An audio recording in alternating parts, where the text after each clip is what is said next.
Okay, the next two folks, we're not going to take a break. We're going to roll on here. We got Ben Lawhon and Peter Whittaker with a really neat presentation on what they've been working on for quite a long time. And I'll just have them come on up here. I am not sure if you guys need lapel pin or the lapel speaker mic for talking, or...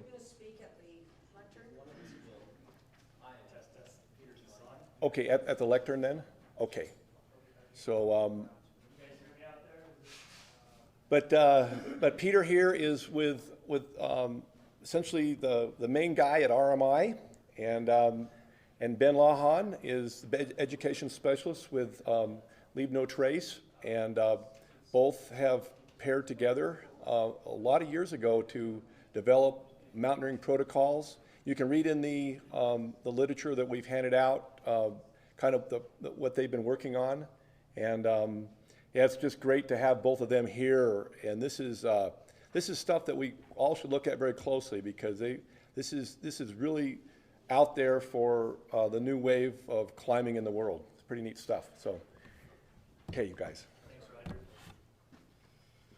Big thanks to Roger and Ellen for putting this on and for including Leave No Trace in this. So Leave No Trace, we're a national nonprofit. We're based up the road in Boulder, Colorado. We've been around, this is our 20th year in existence, and I've been with Leave No Trace for 13 years. So to see this program evolve and adapt to new environments and ecosystems and activities and adventures around the world has really been a unique part of my job. But you know, at the core, we're really trying to teach people how to enjoy the outdoors responsibly. And we achieve our mission through education, through research, through partnerships, and volunteerism.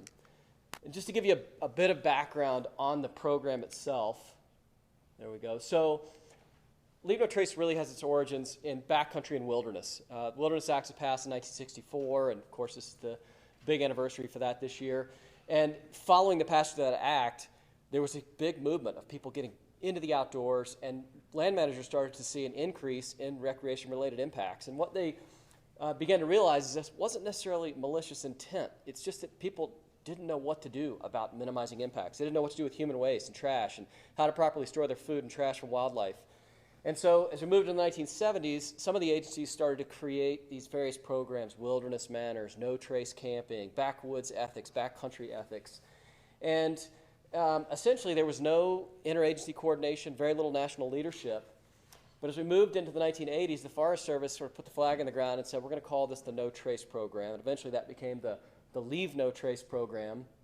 And people always ask us, well, can you actually leave no trace? And you know, it's pretty hard to leave no trace. But if we had called it Leave a Little Trace or Leave Some Trace, we kind of had to set the bar high. So nonetheless, the Forest Service went to the NOLS, National Outdoor Leadership School, in the early 90s and said, can you develop a way that we can teach agency personnel about Leave No Trace and help them teach users of public lands? And so that led to a number of different training programs that we now have, which ultimately led to the creation of our organization. In 93, there was an outdoor recreation summit in D.C. that involved the National Park Service, USDA Forest Service, the Bureau of Land Management, as well as outdoor industry players.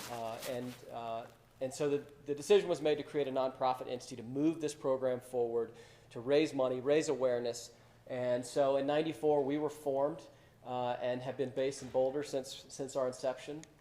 And so today, we accomplish the bulk of our work as an organization through a significant and strong partnership network.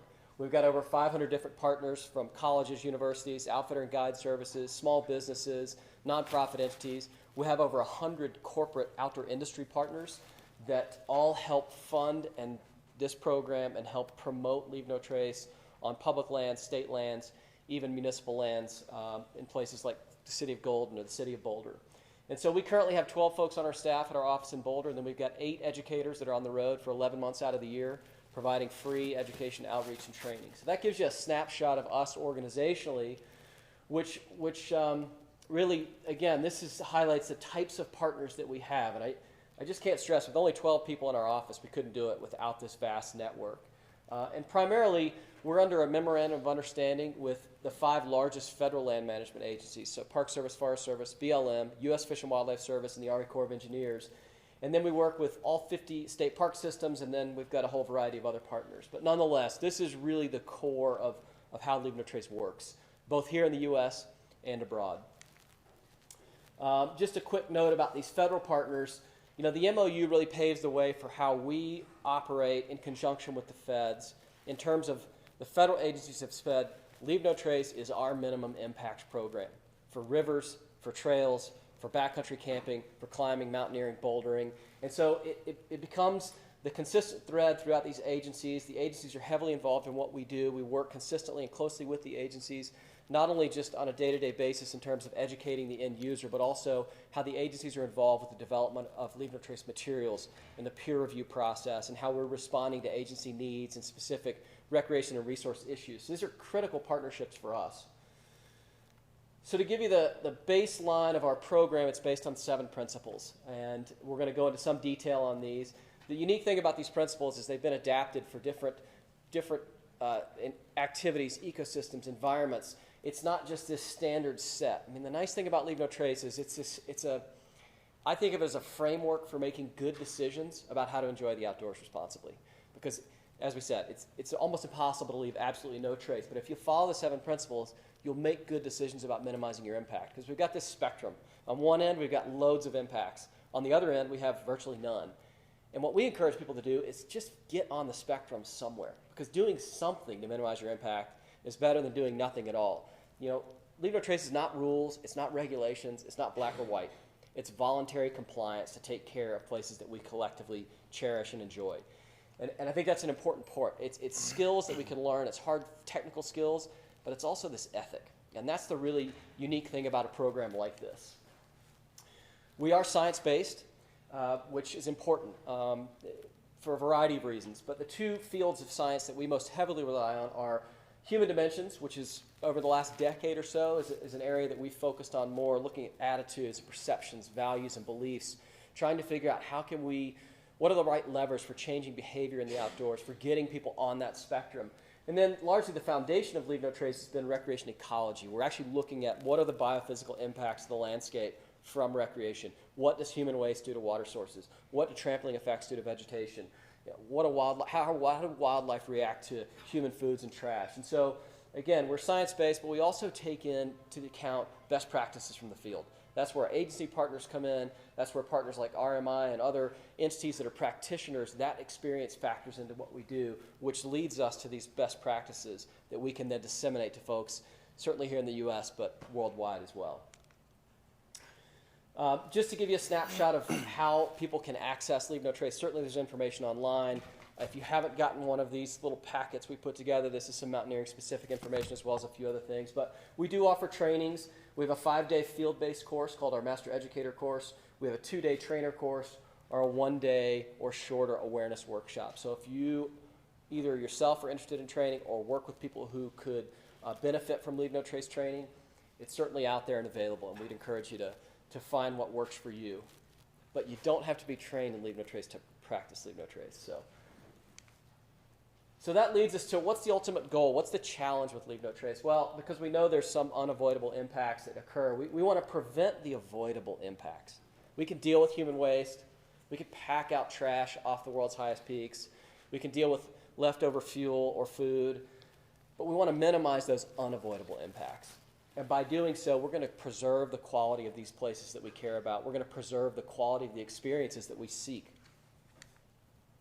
And so what that leads us to is this development of this mountaineering-specific information. And that's not to say that mountaineers had not been practicing Leave No Trace and had an outdoor ethic. And Peter certainly mentioned that in his opening remarks.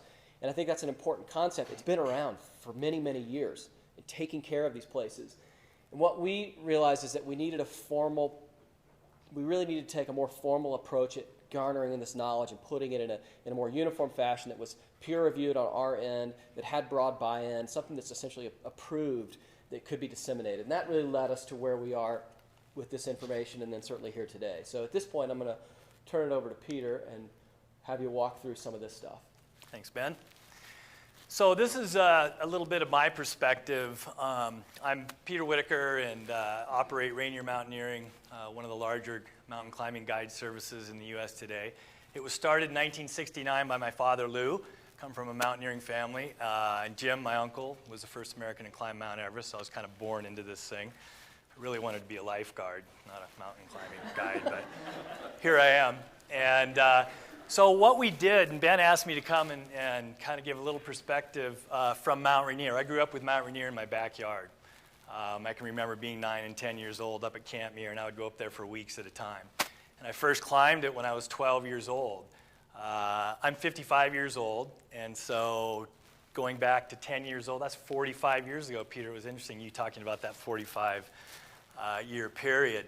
So that's the 70s. What was going on Mount Rainier in the 70s? A lot of social trails. You could pretty much go wherever you wanted to. It wasn't that established. We didn't have Mike Gauthier there keeping us on the right trails in Mount Rainier National Park. And it was kind of not out of control. We were free spirits and going all over. It was great. There was meadow tramping, a fair amount of litter, not too bad, and fecal matter. So my first impression in climbing Mount Rainier is I was 12 years old and worked my butt off. I remember being in tears on the summit. I hated it. I was pissed at my dad.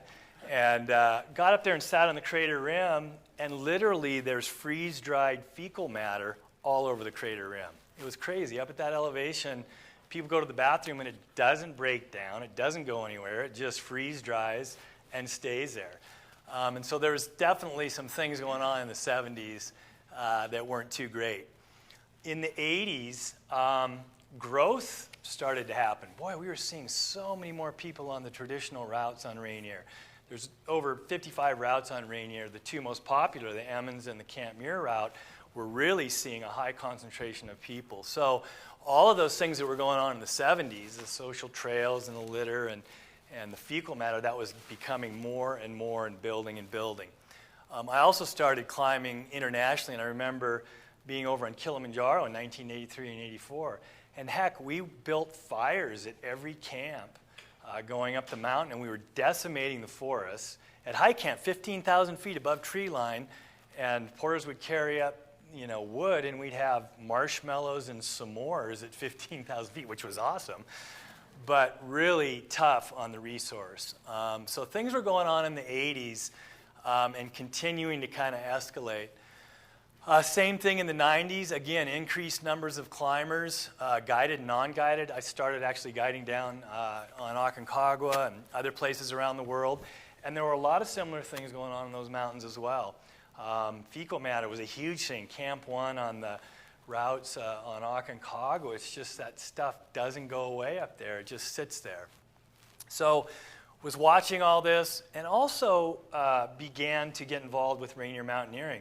Here we are guiding almost 3,000 people on Rainier, so we were in a great position to learn and educate ourselves, and also to pass on to the public and the people that were climbing with us. In 2000, continued growth and impact, and it was just ramping up and getting worse and worse. And so then that brought us to say, okay, what's going on? We're definitely having a negative impact on the alpine zone. And so for me, we had a guide that came to work for us, Jesse Williams. Some of you may know him. He was a great guy, and he was a Leave No Trace, master trained, and he was a first-year RMI guide, and I remember going on a trip with him on the Tahoma Glacier. And for 5 days, I watched this guy do things that I'd never seen done before, and he was actually really, really good at taking care of the environment. I'd walk over across the meadow, and he'd tell me that I shouldn't walk there. We should all walk on the same path.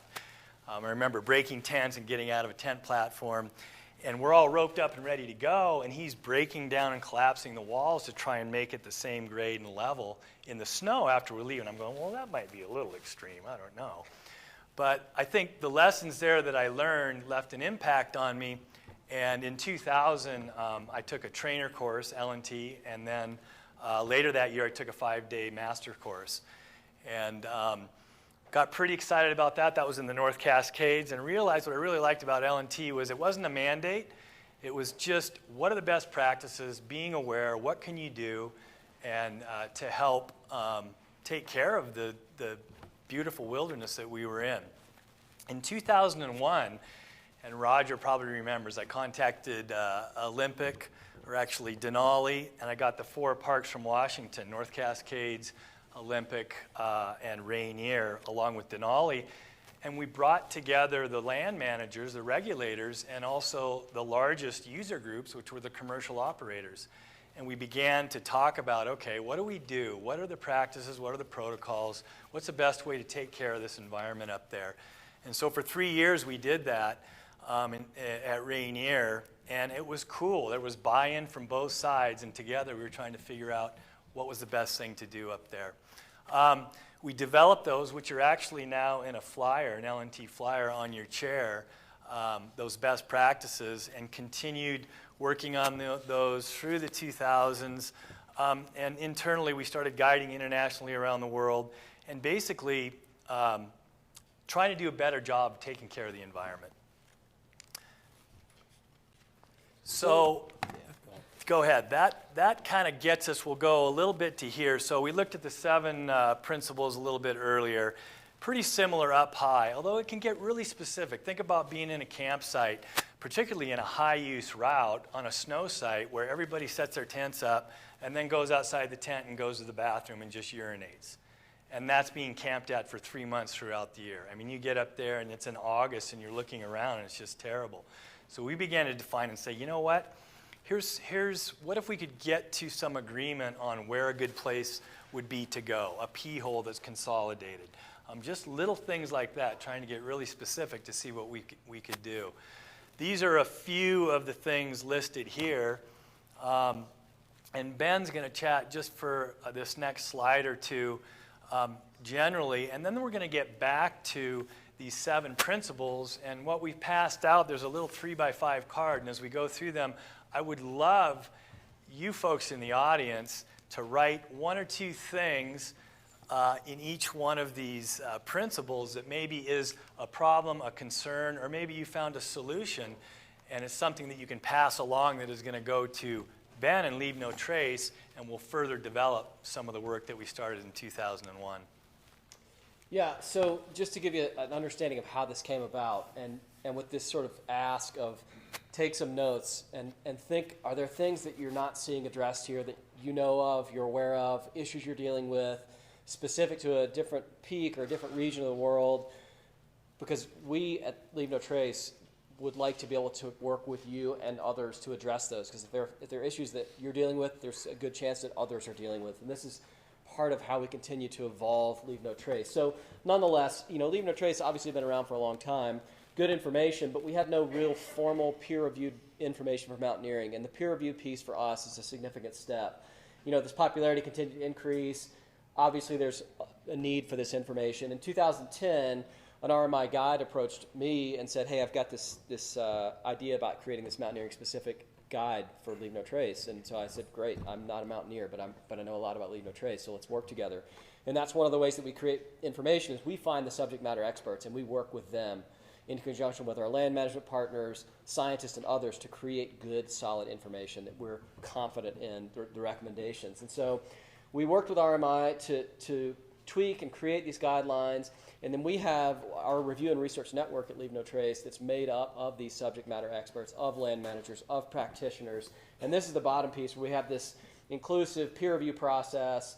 In this particular process, the Park Service, the Forest Service were quite important in terms of really looking at this information and really looking at how it affects the peaks that they're managing, the summits they're managing. And so, what that led us to essentially was we created this guide you have in your hand. It takes about a year to create something like this, even something this 12 pages small, because we want to make sure that it's as thorough, as good as possible, that really covers what needs to be covered. And what we found thus far in the last 3 years is this has been, widely regarded as a good piece, mostly applicable.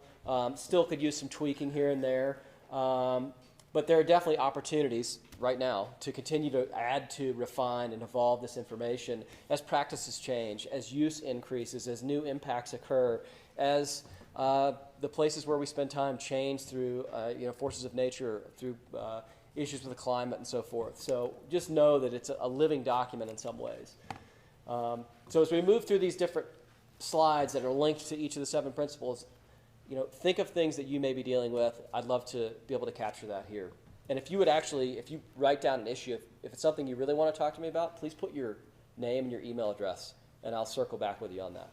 I think the spirit of this is just, it's a developing document. You know, it was 2000, we kind of started looking at it, and before that we had concerns, and as we move forward, it's like, what are the things that we can do? How do we improve, you know, this piece and address the things that we're aware of right now, but we're not aware of that are going to happen in the next year or two, to try and get ahead of it a little bit.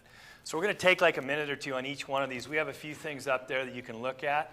Think about where you're climbing on your own, or guiding, or internationally, or what are the problems. And if you can, we'd love to have you, just drop those cards off here with Ben before we leave. That's a classic old shot, huh? Yeah. Meat shed. You know, the travel and camp on durable surfaces, there's so many discussions about that and so many different ways to do it. You have a group, and as a commercial operator, our groups are typically pretty large, 10 to 12 people. And actually, to talk about size a little bit, so my father and uncle were guiding on Rainier in the 50s, and they would have 40 people going up Jib Ledge, and they would be tied on the front of the rope, and then the rope was just dragging behind them, a hemp rope, and nobody was tied in. Everybody would just hang on to the rope. I think that's a pretty good way to guide, really. It's safe for the guide. And so my father, RMI, we were guiding. We had 30 people. Mike, you remember that. We were 24 clients and 6 guides, 4-to-1 guide-to-client ratio when I was growing up. I remember camping on top of Rainier, and it was a beautiful morning, sunrise, it's quiet and this and that. We had, I think, a group of 12. We came up to Tahoma, and I hear all this noise and commotion. I look over, and here comes goddamn RMI with 30 people, which is my company, up on top of that crater rim, and they're hooting and high-fiving and doing all this stuff. And I thought, holy, that's way too many people to have in one place up there. And I told my father, we need to reduce. He said, no, we don't. We already reduced from 40 to 50. We don't need to go down to 12. A little bit of a discussion there. That's good. You're still moving me through, man, as I'm up here talking. This blue bag up on the right here, that changed Mount Rainier. That was such an awesome thing. And today, I just climbed with my daughter last week, 15 years old, up on Rainier in the crater rim. It's pretty hard to find a turd these days, which is really, really cool. And you pack it in, and you pack it out. It really changed the mountain. I think as I guide around the world and look, we're so much further ahead, it seems, than many, many other places in the world in how we take care of our resource. One important note on this dispose of waste, probably one of the most significant things that came out of the development of this piece was having these options really hammered out well, and knowing that it all boils down to local recommendations, local regulations, local rules. But to have these in one succinct document was an important piece for us because not everything works everywhere, and certainly things are mandated in other places. So that was a key piece for certainly mountaineers in the U.S., but around the globe, to have this list of, okay, here are the options, but now go make sure which ones are acceptable. Conrad will give you a blue bag after this trip, for your next McKinley trip. Leave what you find. I mean, this is a good one. It's not up there, but Summit Rocks.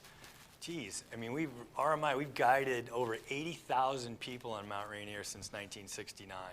Imagine if everybody took a rock. The mountain would be a lot lower. So leave what you find. It's like, how does that apply in our world? What does it mean up high? There's L&T protocols for desert and forest in a lot of different places, but up in the alpine zone, what works and what's best? Campfire impacts and use, the Kilimanjaro story. And we used to do a lot of crazy things in the old days, for sure, that I'm almost embarrassed to talk about, with fuel and explosions and burning things. And in Everest in 1984 on the north side, that was my first trip over there, and we didn't bring anything out, really. We burned everything, we buried stuff. I mean, it was just a different time, and we just weren't as aware, for sure.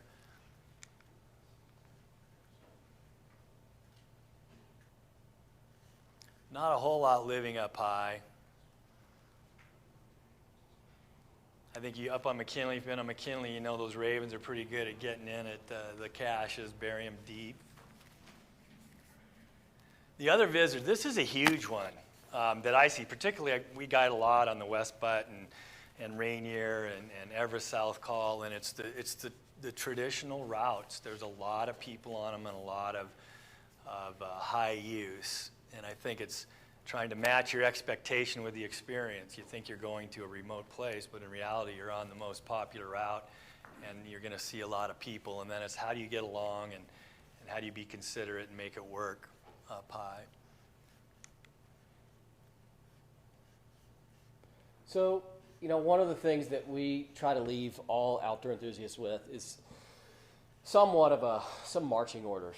Put Leave No Trace into action. You know, obviously, be a steward for these places that you care about. But, you know, mountaineering is a really unique pursuit, and it's something that not a lot of people do. I mean, if you, by comparison, say backpackers, day hikers, joggers, road bikers, those numbers. But really, the preservation of this particular world where you want to operate, or where you're taking clients, or where you go for personal trips, or what have you. It's about taking responsibility for those cumulative effect, the cumulative impacts, which are individual, but they're cumulative over time, and doing what we all can to preserve these places, and also being an advocate for the protection of these, whether that's through working with land management partners or through the nonprofit community that supports mountaineering and climbing. Really just being active in the protection of these places. And obviously you wouldn't be at this conference, but for a lot of people who may pick this up on their first trip up a peak like Rainier, this is an important message for them, is to be involved, do what you can to help preserve these environments. And so this brings me to a piece about how important the partners are. I know I've stressed this a bit, but if there are people in this audience that want to get more involved with Leave No Trace efforts, either here in the U.S. or abroad, feel free to contact us or me personally. My email probably couldn't be any easier. It's ben@lnt.org, ben@lnt.org. So feel free to get in touch with us about how we can either help get information for you, tailored for you, specific recreational resource needs, or what other ways that we can partner to help educate people that you're working with, clients you may have, agency partners, and that sort of thing. Because this is a really significant piece. Again, with a staff of 20, it's hard to be everywhere at all times. And so we so heavily rely on these partner networks to get the word out, which is really the key there. And to have a partner like RMI, it's been a long-standing partner, not only in supporting the program, but also promoting the outdoor ethic and the skills to all these 3,000 people that go up Rainier every year. That's how we get the word out. And so to those of you in the audience that are currently working in some capacity with Leave No Trace, we greatly appreciate that. And having been around the organization for quite some time, I understand the value in that. So kind of leads us to what are the next steps in terms of where do we go from here with this curriculum, and also continuing to refine the practices and the information, the skills in terms of Leave No Trace for mountaineering community. Yeah, that sounds good. So thanks, you guys. And any input that you have regarding any of those principles, hand them off to Ben, who's going to be here for the next day or two. And I guess any questions? We have a couple of minutes if there's any specific questions. Shoot. Do you work internationally? We do. So currently we have varying degrees of Leave No Trace going on in about 60 countries around the world. We have 4 international branch operations: Leave No Trace Ireland, New Zealand, Canada, and Australia. And so we do have an international program of sorts that's set up where people can actually access the information. There are translation guidelines that we can help with. There are partnership opportunities internationally. There are opportunities for international training. So yeah, it just depends on where you are and what your specific needs are, but that's certainly something that we offer, yes. The challenge, of course, is small staff, 300 million people in the U.S., lots to do here. How do you balance that with the international community? So we try to help as much as possible. So you work in collaboration with other groups who are doing it already in those countries? We try to, yes, absolutely. Absolutely. Other questions? Is the curriculum in the U.S. also translated into Spanish? Parts of Leave No Trace are translated into Spanish. This mountaineering curriculum is not. It's not to say that it couldn't be, but we do have quite a bit of our core curriculum, both our sort of standard adult curriculum, but both our youth, our PEAK, P-E-A-K, Promoting Environmental Awareness in Kids. The PEAK program and our teen program are both translated into Spanish. So there is quite a bit of information in Spanish. Yes? Question, Peter. How do you work in some of the LNT principles people maybe that have never been exposed to it before? They're your clients, they're your guests. You know, how do you turn it not into a lecture, but kind of work it in a positive manner? You bet. On Rainier, it's our standard 4-day, or any of our programs starts with an orientation. begins in the afternoon. It's a 3-hour orientation where we go over gear and everything else, and we have the slide presentation inside. And we've got the tips that we develop, a whole wall, basically, that we, initially get those guys exposed to it. And then, 60 to 70 guides, and that's why I think back in 2000, it's like everybody's kind of talking a different story. How do you get on the same page and communicate the things that are important? So all of our guides are mandated a 2-day L&T course, and then we try and kind of communicate the same things and definitely hit the clients right up front in the orientation, and then it's just throughout the trip. We're just kind of practicing them as we do it and communicate them. Yeah, that's how we see it successfully integrated, is where it's not this, we're going to talk about rope safety, and now we're going to talk about leave no trace. It just becomes part and parcel of everything. It just is woven into what you're doing, whether that's running raft trips or taking people out on pack stock trips or mountaineering. The really successful outfitter guide services that are using it in an effective way are just making it that standard operating procedure. So those first-time climbers, they just think that's how it's done. And really, that's where we have a lot of success, is when it becomes just part and parcel of the operations. Here's a classic example. So right out of Paradise on a Rainier climb, the first break, client will go up and there'll be rock or grass or whatever and snow. Obviously, when you take a break, it's nicer to be on rock or grass or whatever. And we're like, no. Pack down, straps up, that's where you sit, and you hit that right at the first break, and you just kind of get them thinking about durable surfaces and really what the best place is. That's just with one person, but we have almost 3,000 of those guys during the summer, and you really can get some good habits started with people initially when you're introducing them to mountaineering. Yes? Sorry, it's talking about, I'm from Kilimanjaro National Park, but my question is about the partnership. How committed are these partners? What are the challenges are you facing from these partners? From this, I'm sorry, the challenges from? Yeah, from this use, because partnership is, you have many people together, organizations. Right. Are there any challenges? Oh, yeah. from them? How much are they committed? Other guide services, or? I think all the partners from L&T. Yeah, I mean, there's definitely lots of challenges. No challenges. Yeah. We got it. Next question. I think There's challenges. one of the biggest challenges that we tend to see is that a particular partner will have a real leave no trace champion, someone who understands it, has been trained, and is really the driving force behind leave no trace within a particular guiding company or an agency. And if that person can successfully institutionalize leave no trace to where it outlives that person, because these people tend to move and next great opportunity and they're off doing something else, and oftentimes if that champion leaves, leave no trace also leaves with them. And that's one of the bigger challenges we see with our partnerships, is how do we institutionalize it within an organization or an agency so that it becomes that standard operating procedure. And we've got some ways that that's successful, and we have some things that we continue to work on to refine to make it more successful. But I'd be happy to speak with you more in detail about specific challenges that may be present with the international partnerships piece. So, any other? Can I get your presentation? Sure. Okay, then. Sure. Any other questions? Yeah. On public lands where the principles have been adopted, is there enforcement of them? I mean, this is my perspective, and there are some agency folks in the audience, but we tend to see enforcement of the principles when they're tied to an actual regulation. So to tell someone you have to use a clean mountain can, I mean, that's the rule. So therefore, because leave no trace does dispose of waste properly, it would be enforced in that sort of way. But because so much of the leave no trace program is about decision making and outdoor ethics, it's really, it's what you do when nobody's watching. I mean, that's the ethical piece of this. So yes, where they're tied to a regulation, I would say there's enforcement, if you will, but I haven't seen anybody out there with the checklist, for all 7 principles. So, Yeah, just a comment on that. I'm sorry, can't help. Please. My name is Mike. I worked in Mount Rainier for a long time.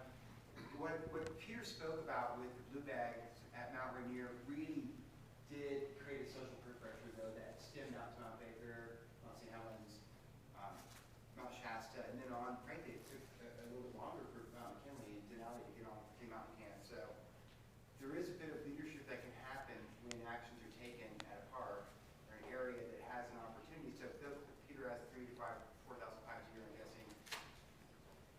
they go off and they climb elsewhere. And I remember when I went to Ottawa, I was a little shocked that I felt guilty not using the blue bag reading. It was a real issue for them. So I guess I just want to say, Peter, for your work and you guys, what you've done, it does branch out and go to other areas. It does, and not only that, to your question about the regulations, you know, the best case scenario that we hope for at Leave No Trace is a self-policing community of outdoor enthusiasts, so that it goes above and beyond just the rules and regs, that we're in a non-confrontational, educational way helping others around us learn the skills, practice the ethics, and that's really best case scenario, at least in my mind.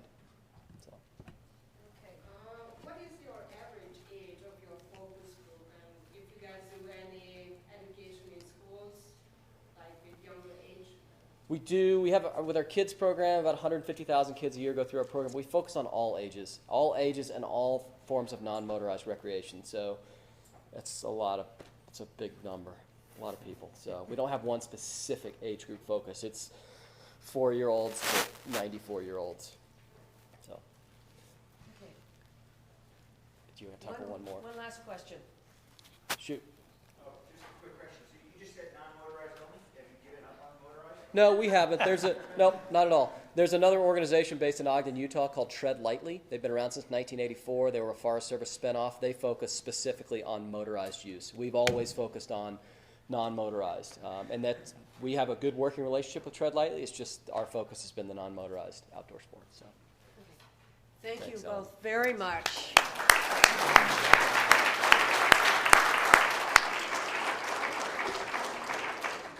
We're going to take a 15-minute break. We'll see you back here at 10:45.